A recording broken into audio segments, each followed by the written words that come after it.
What's up, everybody? This is Ripples in Wales back for another video. Hope you're all doing well, having a great day wherever you are in the world and whatever you're doing. Right, video number 2 for today.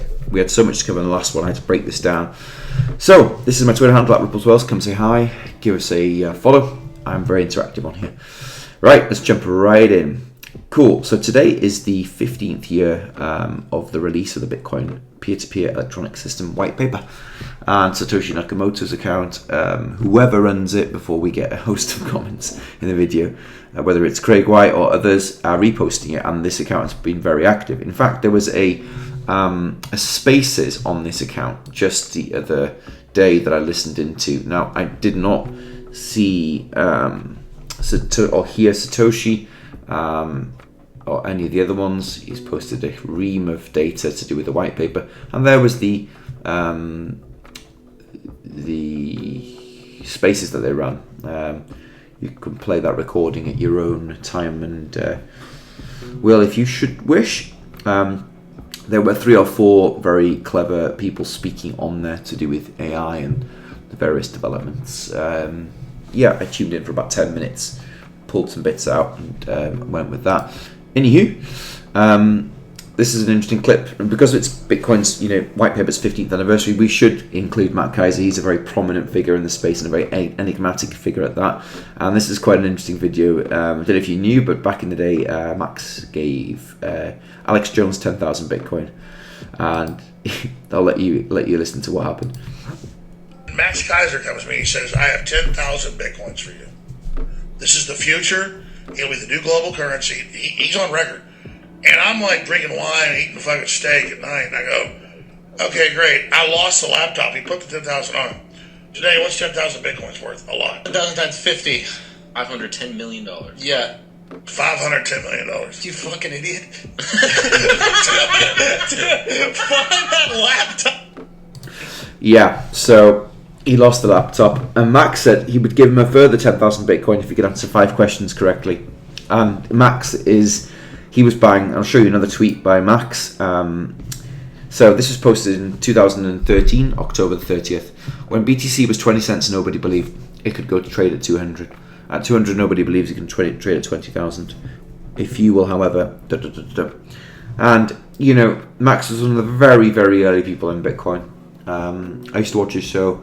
With love him or hate him, he's an enigmatic character and colourful character. I used to watch his report, the Keister report, back in 2012-13, and he was the only one covering real news. Although it was state sponsored by the Russias, in the UK and the US, a lot of our media outlets are utterly compromised and controlled narrative by the old guard, should we say? And Max was one of the few to report on real stuff. So he knows his stuff, and he's a contrarian thinker. We must keep a close eye to what he's outlining. He's not messing around. He's talking a lot about Bitcoin hash rate at the minute, which is very, very interesting. Hash rate kind of precedes price in the Bitcoin network, and it's important that we do look at Bitcoin. I really despise maximalism in any sort. I'm chain agnostic. I really love the XRPL right now, but I also really enjoy Ethereum. Playing around with Solana. I've played around a lot with Atom. Cosmos, beg your pardon, not Atom. Atom is the token. Cosmos. Yeah, and a few others. I want to learn a little about the other chains and their infrastructure as well, because we're going to live in a multi-chain world. Anyhow, let's crack on. Something I posted out the other day, quite a big news article that a lot of people weren't chipping away at. This was Regs in Britain. CoinDesk, an article came out that the UK is set to push crypto regs by the end of this year on stablecoins and algorithmic stablecoins by the early next year. The UK government publishes final rules for crypto ecosystem, saying plans have phased introduction of regulation, with legislation for fiat-backed stablecoins being introduced early next year. Other crypto areas such as algorithmic stablecoins will follow as government brings in activities like lending, trading into the fold of conventional financial regulation. According to an update published Monday, these rules will bring relevant activities under the purview of the Financial Conduct Authority, the FCA. The FCA is basically the company in the UK that backs your bank account deposits to a tune, I think, £70,000 should the banks go under. Right, and so the UK wants to become a crypto asset hub. We kind of thought this might be occurring, which is pretty cool to see. London was always the financial centre of the world, you've got to remember that. I think the changing guard is allowing this. structure to change, to develop. You can see a slew of articles on here if you go to UK Crypto Regs. Reuters for FT, Financial Times publishing it, so it's genuine. You've got to vet these articles these days because there's so much poor journalism that's done through the use of early AI tools and whatnot. You have to vet these things. Anyhow, I listened to the most recent blockchain backer video just the other day. This is one of these. This one here released yesterday, about 13 hours ago, which would be the date, which would be the 30th. Very, very interesting analysis that he was, and tools that he was using that I want to mention briefly. He talked about the total altcoin cap, which is, first of all, when I look at this is total, and this is total plus Bitcoin and Ethereum. So you can see how the markets are moving up. I also like to look at the total one without Bitcoin and Ethereum, which is the total 3. So this is just altcoins, essentially. And you can see that we're at about $300 billion market cap now, with the Fibonacci pointing to a 10x of 3.9 trillion by the next cycle, which will be a lot further away down the line. But nonetheless, it's good to strip out and look at the alts as one kind of branch of the data, and to also look at the total, including Bitcoin and Ethereum.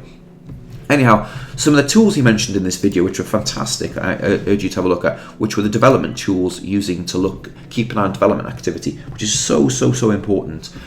As we're kind of restructuring portfolios for this next cycle, it's important to see where the developers are working on and which projects and chains the most developers are going on. Now, this is Electric Capital, which he referenced. He also referenced Sentiment, which is a tool he's using to check which chains are having the most GitHub repository posts, the most developers working on-chain, and this is one of the on-chain metrics we can use as a gold standard to see where the energy is flowing. And as part of that Electric Capital, you're able to look at the report and read now. Click that and it opens up another tab. And we have a look here. We can see the 2022 Electric Capital Development Report. Okay, it's updated January the 17th, 2023. So we'll have to look at the most recent report. Maybe there maybe is another one. But we can see that slowing down here, since 2018, there's been a 3x growth in Bitcoin monthly active developers, moving from 372 to 1,000. A 5x growth in Ethereum monthly active developers to 1,000 to 5,819. Solana, Polkadot, Cosmos, Polygon have grew from 200 to 1,000 devs. Now this is really important. You get to see the developers and what chains they're working on. This is so important. From this, we're able to determine where the energy is going and where the most development's going. And we can therefore park some money potentially in cryptos that are having that then. Anyhow, I hope that's useful for you. I hope that's helpful, and I'll do another video hopefully later on for you all. Okay, that's it. See you all in the next video. Be blessed.